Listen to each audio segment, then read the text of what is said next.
Hello everyone, welcome to लक्ष्य online classes. जैसा कि मैंने अपने वीडियो में मैंने कुछ जीएस के सब्जेक्ट्स भी स्टार्ट कर रखे हैं और मेरे पास बहुत दिनों से कुछ क्वेरीज आ रही थी कि मैं एमपीपीएससी 2018 अभी हाल ही में कंडक्ट हुआ है और उसका मेंस होना है जुलाई में। तो मैं एमपीपीएससी मेंस के बारे में मैं कुछ बताऊं। तो मैं आज अपने इस वीडियो में एमपीपीएससी मेंस का सिलेबस बताऊंगी और आगे हो सकेगा तो मैं सब्जेक्ट्स को भी कवर कराते हुए चलूंगी। मैंने अपनी पिछली वीडियो में, इसके पहले वीडियो में आप जा सकते हैं, देख सकते हैं, मैंने एमपीपीएससी मेंस के लिए जितनी भी इम्पोर्टेंट बुक्स और सोर्सेज हैं वो मैंने बता दिया है।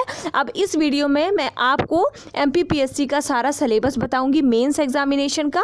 तो मैं ये स्टार्ट करती हूँ। इससे पहले मैं ये बोलना चाहूँगी कि अगर आपको मेरा वीडियो पसंद आता है या मेरा वीडियो किसी के काम आता है, आपको आपके काम आए, तो आप मेरे वीडियो को लाइक एंड सब्सक्राइब ज़रूर करें और बेल आइकन को ज़रूर प्रेस कर दें ताकि मेरे वीडियो के जो नोटिफिकेशन है वो आपके पास तुरंत आ सके।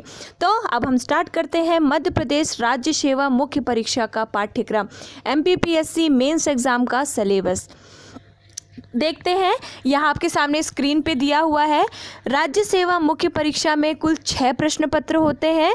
6 प्रश्न पत्र होते हैं। इनमें से प्रथम प्रश्न पत्र की अगर हम बात करें तो इसका विषय है सामान्य अध्ययन 1। इसकी समय अवधि होती है 3 घंटे और ये 300 नंबर का होता है। अगर द्वितीय प्रश्न पत्र की बात करें तो सामान्य अध्ययन 2, इसकी भी अवधि 3 घंटे और इसका भी पूर्णांक 300 नंबर का होता है। फिर अगर हम थर्ड पेपर की बात करें, तृतीय प्रश्न पत्र की बात करें तो ये भी 3 घंटे का ही होता है और इसका भी पूर्णांक 300 नंबर का होता है। चौथा प्रश्न पत्र 3 घंटे का होता है और ये 200 नंबर का होता है। पांचवा प्रश्न पत्र सामान्य हिंदी का होता है। मतलब शुरू के 4 प्रश्न पत्र जो होते हैं वो आपके सामान्य अध्ययन के होंगे और जो पांचवा प्रश्न पत्र है वो सामान्य हिंदी का होगा, 3 घंटे का होगा और उसका पूर्णांक 200 होगा। और जो लास्ट एग्ज़ाम है, लास्ट प्रश्न पत्र होगा वो आपका एसे राइटिंग का होगा। इसकी टाइमिंग जो रहेगी वो रहेगी 2 आवर्स और ये रहेगा 100 मार्क्स का। अब हम देख लेते हैं कि प्रश्न पत्रों में कौन कौन से सब्जेक्ट्स इंक्लूड हैं। सबसे पहले हम बात करते हैं प्रथम प्रश्न पत्र की। ये देखिए आपकी स्क्रीन पर लिखा हुआ है। प्रथम प्रश्न पत्र का जो फर्स्ट पॉइंट है वो है इतिहास एवं संस्कृति। इतिहास में सबसे पहले आपको सिलेबस में दिया हुआ है विश्व का इतिहास। विश्व के इतिहास में कौन कौन सा है? पुनर्जागरण, इंग्लैंड की क्रांति, फ्रांस की क्रांति, औद्योगिक क्रांति, रूसी क्रांति, प्रथम विश्व युद्ध और द्वितीय विश्व युद्ध। ये आपका विश्व इतिहास का सिलेबस है। आप इसके लिए कोई भी बुक प्रेफर कर सकते हैं। आप अखिल मूर्ति की एक बुक आती है विश्व इतिहास के नाम से, आप उसको परचेस कर सकते हैं। बहुत ही अच्छी बुक है और विश्व इतिहास तो हालांकि कोई किसी भी बुक में मिल जाएगा। ये एक तरह से एक स्टोरी जैसा आपको पढ़ना है, इसमें कोई भी एक्स्ट्रा माइंड नहीं लगाना है। ठीक है, हम आगे चलते हैं। ये 1.1 था।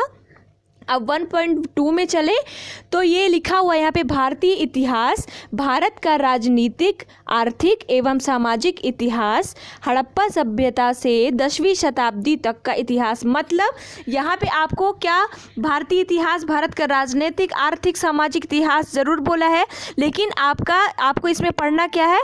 आपको इसमें कंप्लीट इंडियन हिस्ट्री एंशिएंट वाली, कंप्लीट एंशिएंट हिस्ट्री आपको यहाँ पर कंप्लीट करनी है।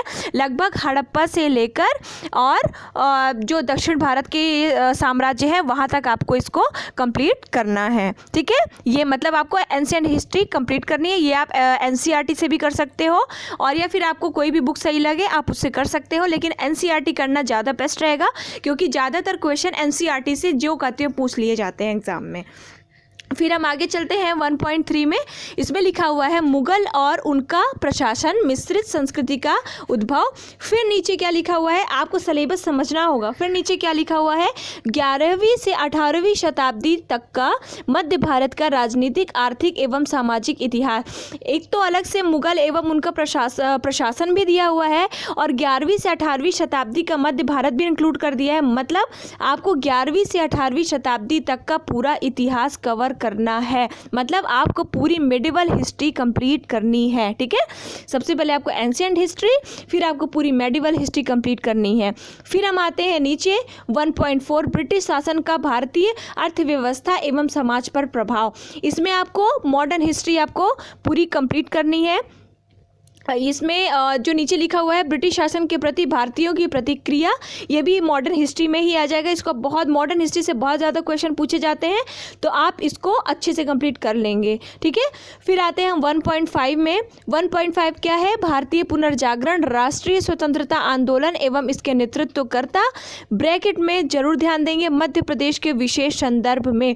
एमपी से रिलेटेड जो हिस्ट्री है, मॉडर्न हिस्ट्री एमपी से रिलेटेड जो है वो आप उसको कंप्लीट कर लेंगे पूरा, मतलब पूरी इंडियन हिस्ट्री आपको कंप्लीट करनी है और एमपी की हिस्ट्री आपको बहुत अच्छे से पढ़ लेनी है। आप कोई स्पेशल मेंस के लिए बुक भी प्रेफर कर सकते हो, या फिर आप खुद की नोट्स बनाइए सारे बुक से कलेक्ट करके, जितने मैटर आपको मिलते जाएँ यहाँ पे सिलेबस के अकॉर्डिंग आप पूरी नोट्स बना के और सारी चीज़ें इकट्ठा करके आप उसे पढ़ लो और उसका सिनॉप्सिस जो है वो तैयार करके और उसको रख लो, ताकि पढ़ने के बाद जब आपका एग्ज़ाम हो, एग्ज़ाम से पहले आपको रिवीजन करने का ज़्यादा टाइम मिलेगा नहीं। इस कारण अगर आपका सिनॉप्सिस तैयार होगा तो आप सिनॉप्सिस से आसानी से उसको रिवाइज कर सकते हो। ठीक है, अब हम आगे चलते हैं 1.6 में। गणतंत्र के रूप में भारत का उदय, राज्यों का पुनर्गठन, मध्य प्रदेश का गठन, स्वतंत्रता प्राप्ति के पश्चात के प्रमुख घटनाक्रम। ये आपको ये सारी पूरी चीज़ें अलग अलग से ही करनी होंगी। राज्यों का पुनर्गठन पूरा एक चैप्टर ही है, वो आप देख सकते हैं। राज्यों का पुनर्गठन आपको पॉलिटी में भी मिल जाएगा और मॉडर्न हिस्ट्री का भी चैप्टर में अगर आप देखोगे, कोई अच्छी बुक लोगे आपको उसमें भी मिल जाएगा। और गणतंत्र के रूप में भारत का उदय, ये तो मिल ही जाएगा आपको। मध्य प्रदेश का गठन आपको एमपी की बुक में मिल जाएगा। स्वतंत्रता प्राप्ति के पश्चात के प्रमुख घटनाक्रम, स्वतंत्रता मतलब 1947 के बाद के जो घटनाक्रम है वो आपको इसमें कंप्लीट करने होंगे। इससे रिलेटेड क्वेश्चन आपको पूछे जाएंगे। ठीक है, तो ये चीज़ें आप कंप्लीट कर लोगे। फिर 1.7 में आते हैं। 1.7 में आपका पूरा संस्कृति है, कला और संस्कृति। तो आप कला और संस्कृति की भी बुक प्रेफर कर सकते हो, या फिर अगर ना हो सके तो आप नेट का यूज़ करके और प्राचीन काल से आधुनिक काल तक की जितने कला के प्रारूप हैं, या फिर आपको किसी भी कोचिंग के अगर नोट्स मिले कला और संस्कृति के, आर्ट एंड कल्चर के, या फिर आपको आर्ट एंड कल्चर की कोई बुक मिले, आप उससे देख सकते हो। कला और संस्कृति से कई सवाल पूछे जाते हैं। ठीक है, यहाँ पे लिखा हुआ है। फिर है साहित्य पर, वो सब कला संस्कृति में ही आ जाएगा।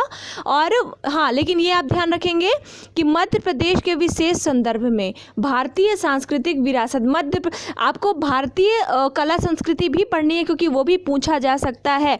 लेकिन आपको स्पेशल क्या पढ़ना है, जो मध्य प्रदेश की कला और संस्कृति है आपको वो पढ़ना है। लेकिन भारतीय कला संस्कृति भी पढ़िएगा आप, क्योंकि क्वेश्चन इससे भी पूछा जा सकता है। बाकी मध्य प्रदेश की कला संस्कृति आपको एमपी स्पेशल बुक में मिल जाएगी, या फिर आप इसके लिए नेट का सहारा ले सकते हैं। ठीक है, फिर आगे देखते हैं भारत में विश्व धरोहर स्थल। भारत में विश्व धरोहर स्थल का मतलब जो भारत में जो कुछ ऐसे स्थल हैं जो यूनेस्को लिस्टेड है, तो उनके बारे में पढ़ना है आपको, जैसे सांची का स्तूप, खजुराहो के मंदिर। ठीक है, इन सब के बारे में आपको सारी जानकारियाँ इकट्ठी करनी है और आप इसका नोट्स बनाओ। नोट्स बनाने के बाद आप इसके खुद से क्वेश्चन तैयार करो। ठीक है, खुद से क्वेश्चन तैयार करने से क्या होगा, आपको आइडिया मिलेगा कि कैसे क्वेश्चन पूछे जा सकते हैं और इसका आंसर हम किस किस तरीक़ों से लिख सकते हैं। ठीक है, तो भारत में विश्व धरोहर और मध्य प्रदेश में पर्यटन, ये आपको मध्य प्रदेश की कला संस्कृति में एक पर्यटन का भी चैप्टर होगा। ठीक है, आप उसमें देख सकते हो। मध्य प्रदेश के पर्यटन बहुत ही आसानी से मिल जाएंगे आपको एमपी की बुक में। ठीक है, ये अभी जो हमने बताया वो था आपका फर्स्ट पेपर का फर्स्ट पार्ट। इतना सिलेबस आपको, इतने जो क्वेश्चन आएंगे फर्स्ट पार्ट से, वो आपको 1.5 घंटों में करना होगा। फिर 1.5 घंटों के बाद आपको एक और पेपर मिलेगा। ठीक है, वो है सेकेंड पार्ट, फर्स्ट पेपर का सेकेंड पार्ट। उसमें आपका रहेगा, देखिए यहाँ पे लिखा हुआ है भूगोल। इसमें आपका रहेगा भूगोल, देखते हैं क्या क्या इसमें भारत एवं विश्व भौतिक भूगोल की प्रमुख विशेषताएं। आपको पूरा विश्व का और भारत का भौतिक भूगोल आपको पढ़ना है। ये आप वर्णवाल की एक बुक ले सकते हैं, वर्णवाल की बुक में ये सारी चीज़ें आपको मिल जाएंगी। ठीक है, आप खुद से क्वेश्चन बनाइए, फिर उसका आंसर लिखिए। आप ऐसा कर सकते हैं या फिर नोट्स बना के आप लिख सकते हैं, लेकिन क्वेश्चन का आंसर लिखना बहुत इंपॉर्टेंट है। या फिर आपको कहीं क्वेश्चन बैंक या क्वेश्चन बैंक टाइप बुक मिले, या फिर आप कहीं टेस्ट सीरीज ज्वाइन कर सकते हैं, तो आपको सारे क्वेश्चन इसमें से मिल जाएंगे प्रैक्टिस के लिए। ठीक है, अब आगे चलते हैं। 2.2 में है प्रमुख प्राकृतिक संसाधनों का वितरण। मध्य प्रदेश के कृषि प्रमुख प्राकृतिक संसाधनों का वितरण समझ सकते हैं आप। खनिजों का वितरण मतलब ये कोयला, लोहा, ये सारी चीज़ें। ठीक है, पूरा संसाधन कहाँ पे होते हैं, किस क्षेत्र में होते हैं और वो किन चट्टानों में पाए जाते हैं, चाहे मध्य प्रदेश के संदर्भ में हो चाहे वह भारत के संदर्भ में, क्योंकि स्पेशल नहीं लिखा हुआ है इसलिए आपको यहाँ पर दोनों तैयार करना होगा। फिर आते हैं अगला उसके नीचे लिखा हुआ है मध्य प्रदेश के कृषि, जलवायु क्षेत्र एवं उद्योग। ये आपको एमपी की बुक में मिल जाएगा। फिर हम आगे चलेंगे 2.3 में भारत एवं मध्य प्रदेश की जनांकिकी। मतलब आपको यहाँ पे जनगणना पढ़नी पड़ेगी। जनगणना में चाहे वो लिंगानुपात किसे कहते हैं और चाहे साक्षरता किसे कहते हैं, पुरुष साक्षरता कितनी है, कहाँ की है, ये सारी चीज़ें आपको डेफिनेशन और डाटा सहित, डाटा अपडेट कर लेंगे आप, ये सहित पूरी चीज़ें यहाँ पे आपको कंप्लीट करनी होंगी। फिर आगे लिखा हुआ है मध्य प्रदेश की जनजातियाँ। मध्य प्रदेश की जनजातियाँ एमपी की बुक में आपको मिल जाएगा। भील, गोंड, सहरिया, बैगा, ये सारी जनजातियाँ, इनके बारे में, इनका क्या खान पान है, रहन सहन है। ठीक है, इनके नृत्य कौन से हैं, गान कौन से हैं, ये सारी चीज़ें आपको कंप्लीट कर लेनी है। फिर आगे है आपदाग्रस्त जनजातियों के विशेष संदर्भ में। आपदाग्रस्त जनजातियों में ये नहीं आपको लिखा हुआ है कि मध्य प्रदेश की भारत की, तो आपदाग्रस्त जनजातियाँ चाहे वो मध्य प्रदेश की हो चाहे वो भारत की हो, आपको दोनों कंप्लीट कर लेना है। बहुत इंपॉर्टेंट, जनजातियों से क्वेश्चन अक्सर पूछे जाते हैं।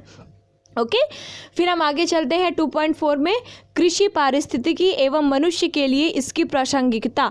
मतलब कृषि पारिस्थितिकी आपको ये मिल जाएगा इन्वायरमेंट के बुक में आपको ये बहुत अच्छे से मिल जाएगा। और जो चीज़ें आपको ना मिले वो आप तुरंत गूगल कर सकते हो, बहुत ही आसानी से मिल जाएगा। इसको आप नोट डाउन कर लो। ठीक है, कृषि पारिस्थितिकी एवं मनुष्य के लिए इसकी प्रासंगिकता, धारणीय प्रबंधन एवं संरक्षण। किसका? कृषि का, कृषि पारिस्थितिकी का धारणीय प्रबंधन एवं संरक्षण। ठीक है, फिर आगे चले राज्य की प्रमुख फसलें। राज्य मतलब मध्य प्रदेश की प्रमुख फसलें, कॉमा कृषि जोत क्षेत्र एवं फसल चक्र। मतलब ये आपका पूरा कृषि से है।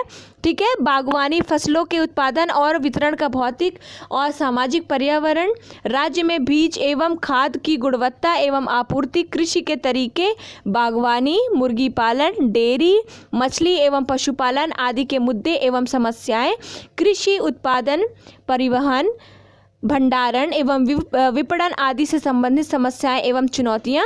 ये सारी चीज़ें आप गूगल में भी मिल सकती हैं, लेकिन अगर मुझे टाइम मिला तो मैं ये सारी चीज़ें जो आसानी से बुक्स में नहीं मिल पाती उनका एक चैप्टर में बना के ज़रूर अपलोड करूँगी। फिर है मृदा।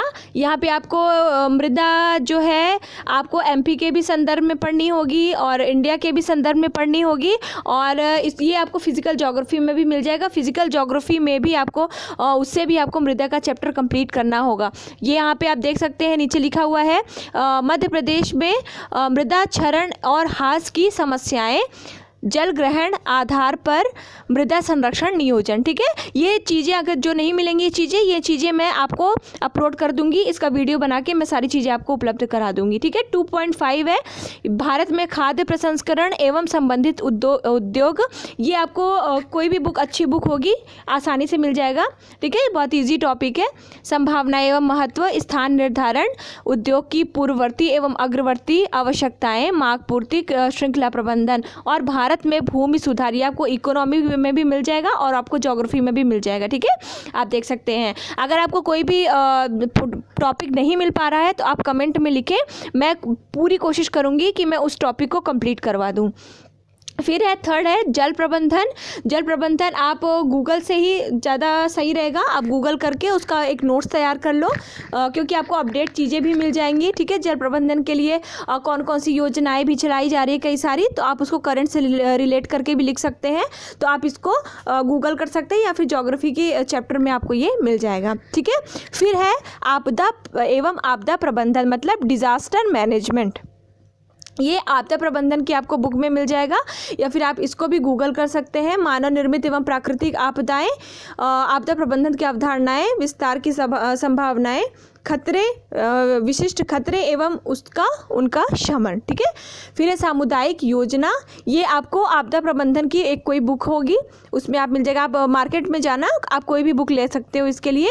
फिर आती है केस स्टडी। केस स्टडी में आपको ये जो दिए हुए हैं, ये चेरनोबिल परमाणु संयंत्र त्रासदी, भोपाल गैस त्रासदी, कच्छ भूकंप, भारतीय सुनामी 2004, ये सारी चीज़ें आप गूगल करके और केस स्टडी कर सकते हैं। और मुझे टाइम मिला तो मैं केस स्टडी को इसके बारे में ज़रूर बताऊंगी कि इसको कैसे लिखना है, कैसे लिखा जाता है। ठीक है, तो ये आपका हो गया प्रथम प्रश्न पत्र। अब मैं अपने नेक्स्ट वीडियो में द्वितीय प्रश्न पत्र के बारे में आपसे चर्चाएं करूंगी, तो पढ़ते रहिए। Best of luck, thank you very much.